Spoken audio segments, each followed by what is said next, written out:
You probably also have to come to grips with some of the issues, with IT/OT convergence, for example, as far as when you're dealing with the operations people, when you're dealing with the IT people, and every organization has kind of done their convergence a little bit differently. It also sometimes affects, we would say it's like local ownership and management, maybe on a plant-wide basis.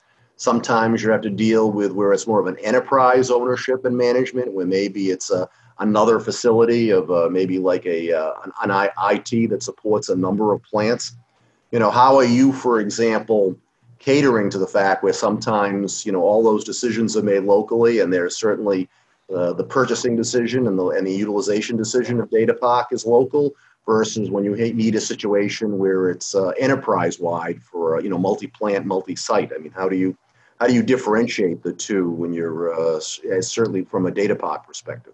Yeah, I think from a software perspective, we have the flexibility to support either approach.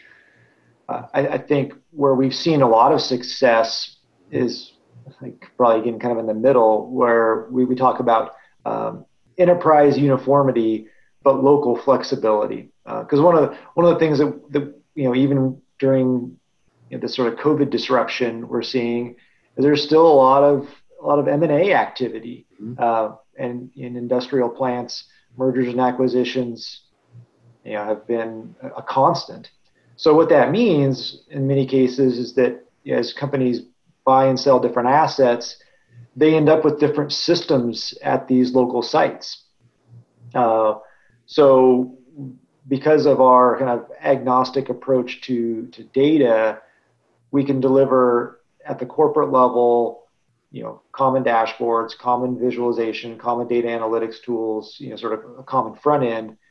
But at the site, they may have different standards, and giving them that local flexibility to not have to, again, rip and replace, lets them create, some level of standardization, but then the flexibility where they need it.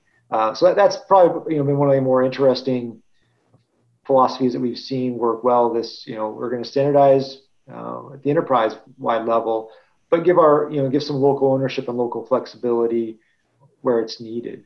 Certainly, I think that at the end of the day, the goal is you need a common language around data visualization and data analysis, so everybody's speaking the same data, using the same KPIs, those things. So there's commonality that's very important, but we don't always need to standardize on the underlying database. That can have some flexibility if we do it right. So it's there's again kind of the philosophical differences. Some places our local plants have unique challenges, so we want to standardize at the local level, and we certainly support that. And then some are more, actually we're one company, one standard, one view. We want everything to be common across the enterprise. So we've adapted the software to do both. So it just depends a little bit on what their special challenges are and uniqueness. But I think having the ability to still have some local flexibility and deliver uniformity across the enterprise is really powerful. Oh yeah, and the thing you do is you give your customers the ability to have what we sometimes call it ARC, the single version of the truth. Yeah. Yep. And that whether it's local, whether it's local on site or enterprise wide, but the idea is what they're viewing is the same variable that everybody else is viewing. So you can't make the right control decisions if you have multiple versions of the truth. And I think certainly DataPark is ideally positioned for that. But I think that based on what we're going through with the pandemic and remote working, and having that common visualization ability to make the right decisions, get the information to the people wherever they are.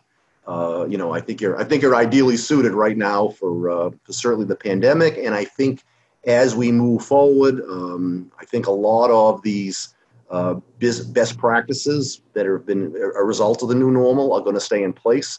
So certainly it looks like it's a very, very bright future for DataPark. And I just want to thank you so much, Kevin, for being here today. It was very informative. Well, hey, Craig, appreciate having us here today. It was our pleasure to speak, and I look forward to talking again soon. Thank you very much. Great talking to you, Kevin. Right. Again, this is Craig Resnick with the ARC Advisory Group. Thanks so much for listening to us today. Have a great day.